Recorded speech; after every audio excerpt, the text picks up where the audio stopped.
Morning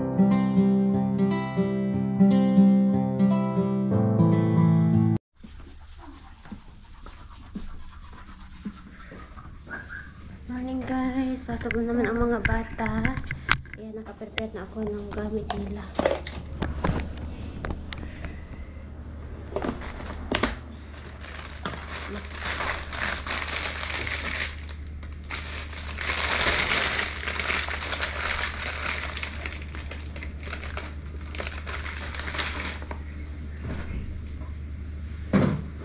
You take your juice? Yes, go ahead, Mommy. We have it done. What's last bar? Tell my daddy. Where is the tatay? You pass by? On the other is tatay. Please. Please on my tatay. I don't know where you're putting it.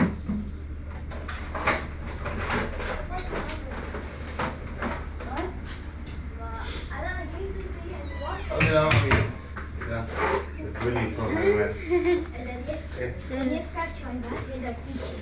Yeah. Right, so wait. Wait.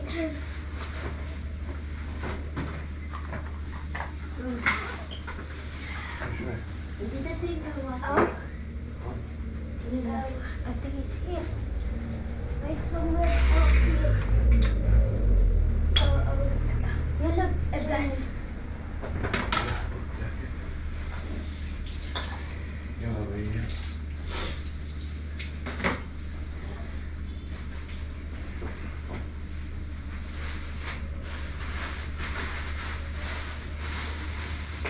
Let's go take your medicine sa'yo.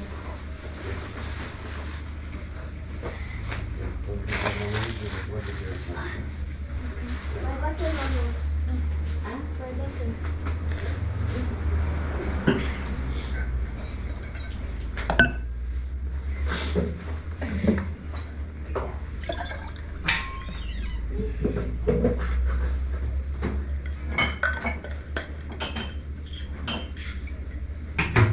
Give me.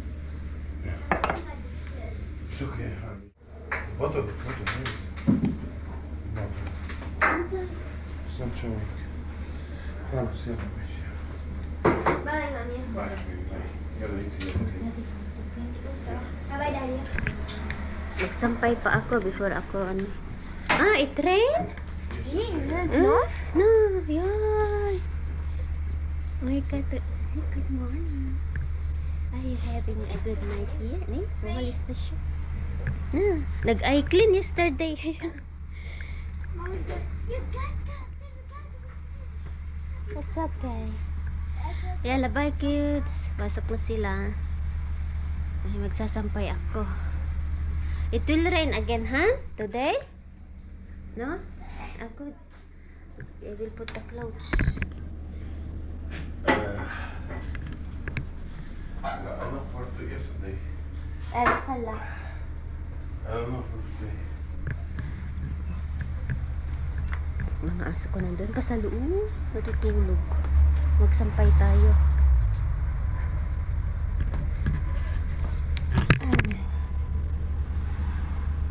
Sampay ko muna.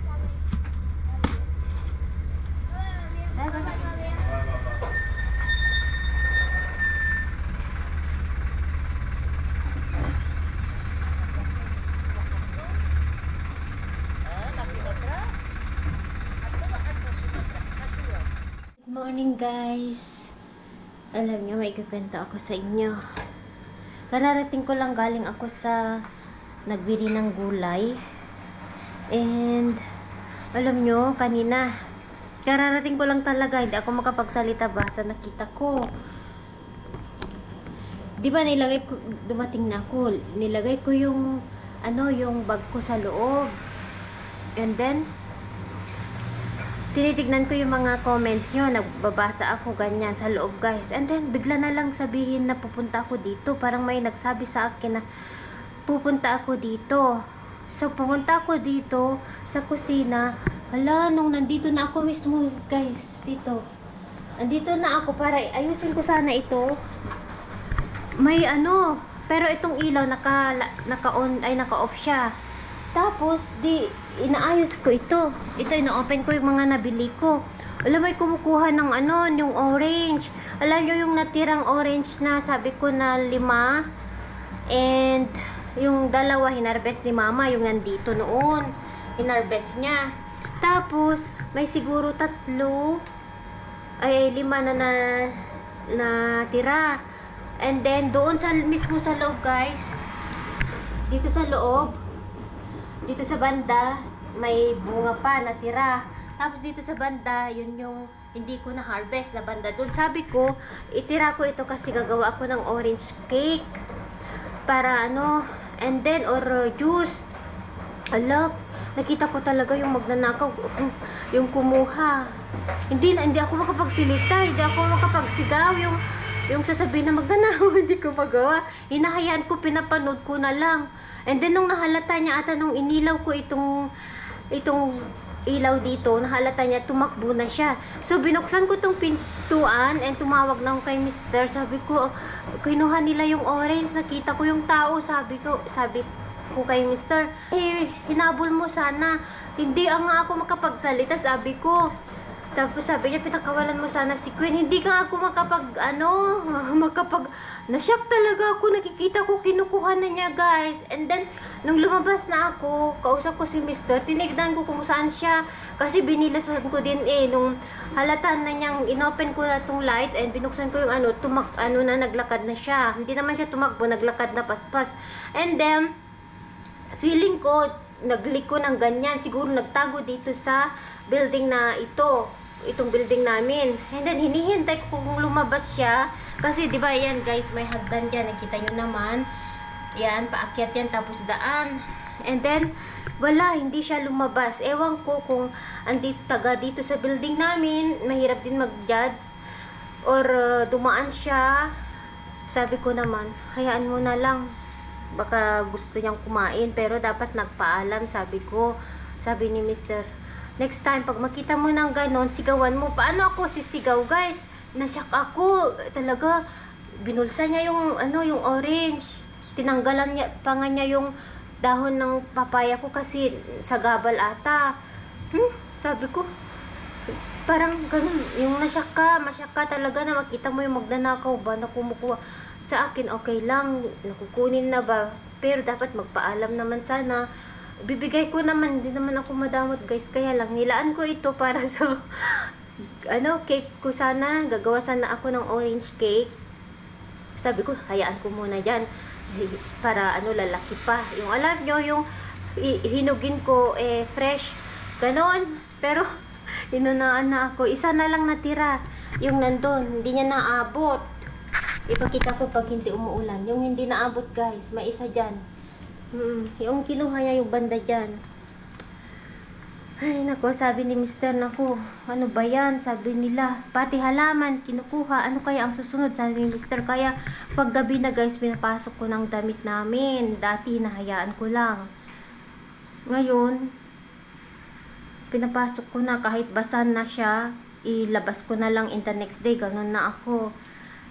Kasi sabi ni mister, noon pa daw, nung buhay pa yung biyanan kong lalaki, sapatos niya daw ang kinuha. Nilagay pa niya doon sa loob-loob, sa gilid.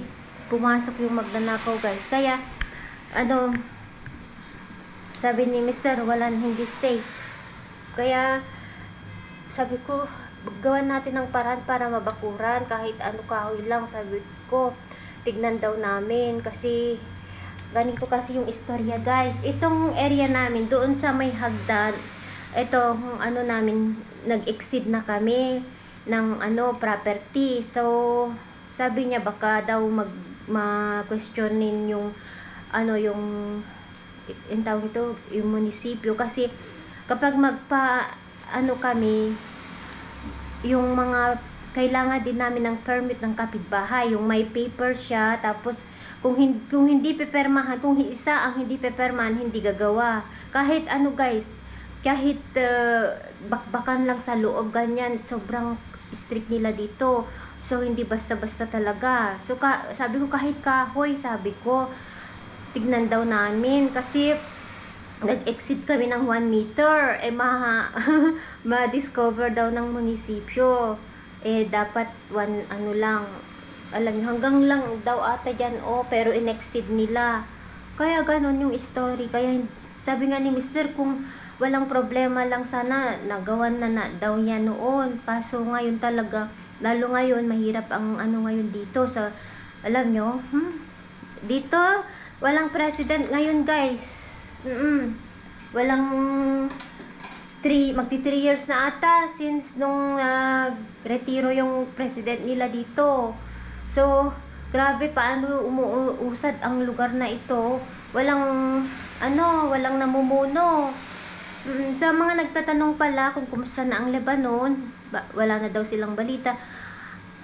Ayaw ko kasing magbalita, guys, kasi hindi ko yun content, pero ano ko lang sa inyo, hindi pa okay. Doon sa south, tinitira pa rin. Tapos doon sa Baalbek, sa taas nung last week, tinira din. Anywhere na dito, tinitira. Nung last week din, tinira ang next side. Kung saan kami po dumadaan papunta sa sa village. So, yun, hindi binabalita na ngayon gaya noon na nangyayari dito sa Lebanon, pero hindi pa tapos. Yung meron pa rin yung tawag nito, may nangyayari pa rin sa south nila. Lalo nung 2 weeks ago ata, tinira sa malapit kina Mr. 2 beses. Kaya yun, guys, hindi pa okay. Oo. Pero parang walang nangyayari na kasi immune na at ang mga tao dito, sanay na sila. Meron pa, guys, hindi pa tapos, hindi matatapos. So anyway, yun yung i-share ko sa inyo. And nabigla ako. Nagulat ako ba yung, alam nyo, asahan ko ba na para sana sa cake, yung orange, kinuha na nila.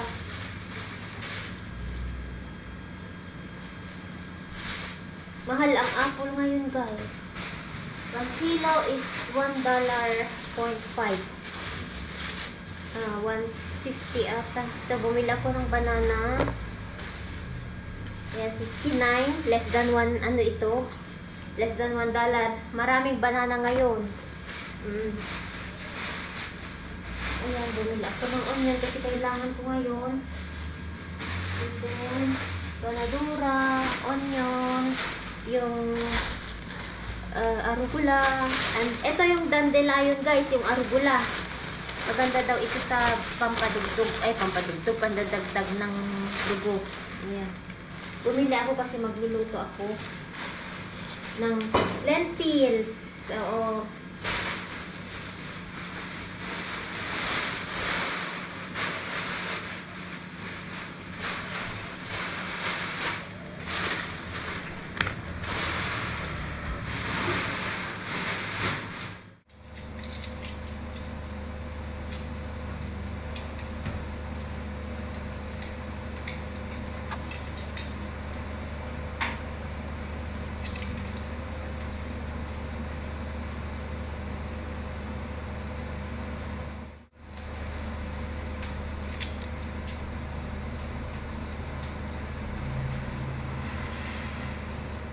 Hi guys, hello, ito na yung hindi. Yan, ilagyan ko ng garlic, black pepper, olive oil, and then lemon, salt. Yan lang yung sauce nya. Dandelion. Ito na yung niluto ko, ready na ang food. Yan, with onion at saka mga gulay. Avocado, kainin ko mamaya. Okay, waiting ako sa mga bata. Tignan nyo, umuulan kanina. Umaraw na siya.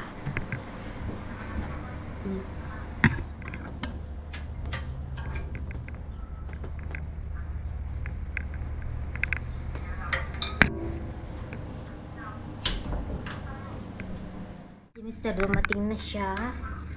And nagpa-print siya ng ng ipaskill namin dyan sa labas. Yung warning ba? Arabic. Sabi ko English. Sabi niya, yung, siyempre, baka hindi maintindihan yung iba. Kaya Arabic yung pinaprint niya. Mamaya pakita ko sa inyo, guys. Nandun. Kinat ko na rin. And tignan niyo ito. Andito yung alaga kong turtle. Si Tata. Tata, halika na. Halika na. Hinayaan ko lang dito sa loob. Walk na. Walk. Malaki na siya, guys. And ito, ilagay ko sa garden ko. Pinagbalatan ko ng gulay. Guys, samahan niyo ako po. Pupunta ako dun sa kabilang bakod manguha ng lokat, yung maasim na bunga ng lokat, yung green pa lang siya. Habang hindi pa siya hinog, manguha tayo, nangangasim ako. Ito, ipakita ko sa inyo, pag hindi pa siya hinog, green siya. And bukas, magbungkal na ako, tanggalin ko yung mga damo kasi malambot siya. Dito tayo sa kabila. Dito ako manguha. Baka marinig ako ng mga aso. Ayan, ay pakita ko sa inyo ha. Pag hindi pa siya hinog. Ayan. Ito oh. Maasim ito. Malaki yung buto niya. Ibabad ko ito sa asin. Sarap nito, guys.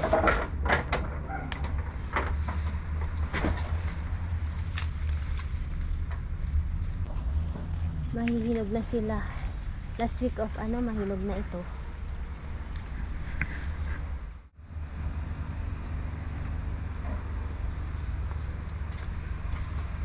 Ang avocado namin, may bunga pa.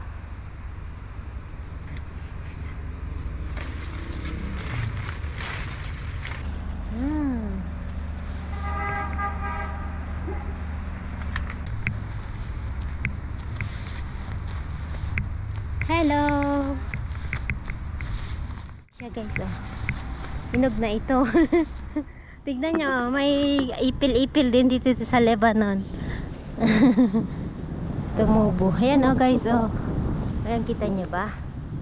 Ayan, hinog na, lalaki nito. Tumubo lang din. Kuha kaya ako dito. Walang may-ari, pero meron na kami. Yan, hinihinog na. Punta sana ako doon para ipakita. Close, mas malaki yan, ibang variety.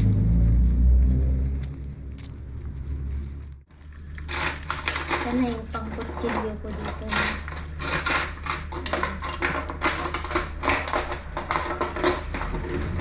So ang gagawin ko ay ganito.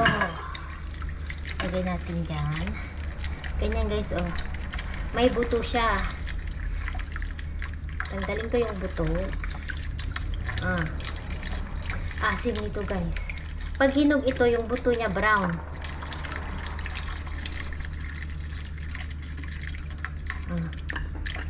Ay nako, gustong gusto ni siya yun to. Maasim kasi siya. Sim.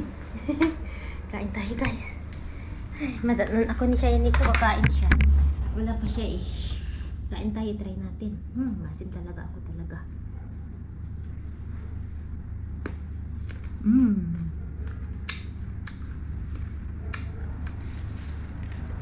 Ang sarap ng ahon.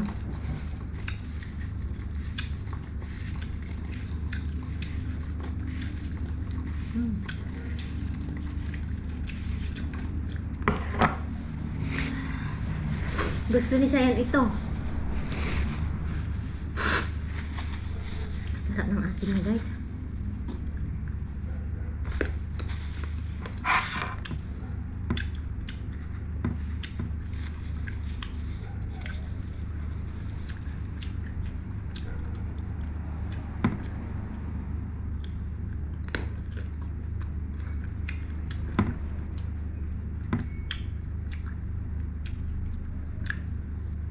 Mm.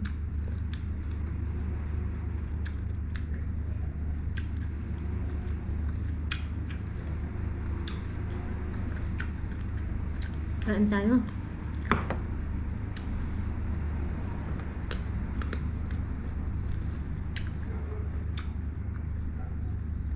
Awesome. Woo. It's raining in the morning. Hello. Hello. Smell something? Hello. I love them. Manusha for us? I Mm. Manusha Zatar. Manusha Zatar. I wash your hand and you will eat now. I eat. We best eat Zatar. Wow. She cooked Lentil. She also doing Zatar. Here. Daddy ate. Mm. You're not here.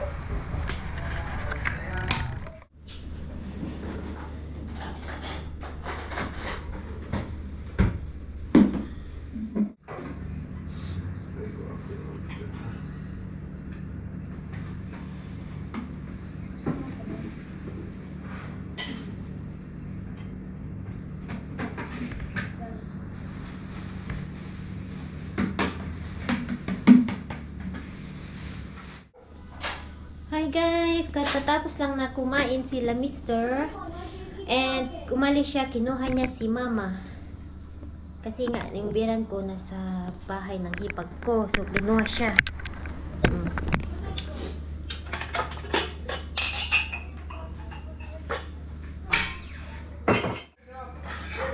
Mommy, can I have this market? No, ito for ate.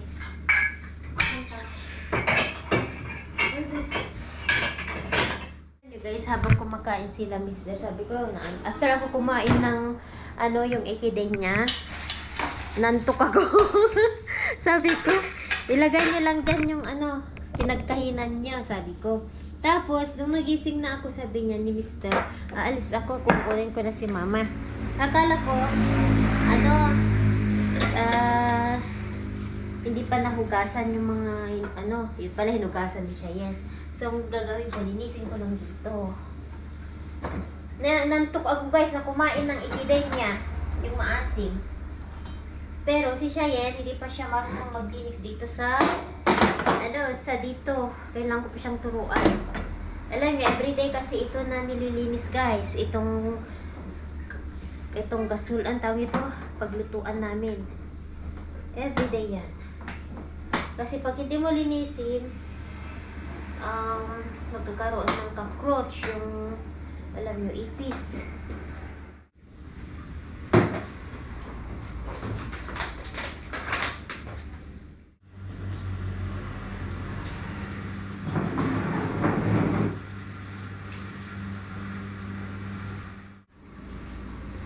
Ito yung namin. Ipabaon ko kay Mr. bukas guys. Ito kita nyo ba? Yung dandelion, yung arugula. Hindi tawag nila ito. Yes.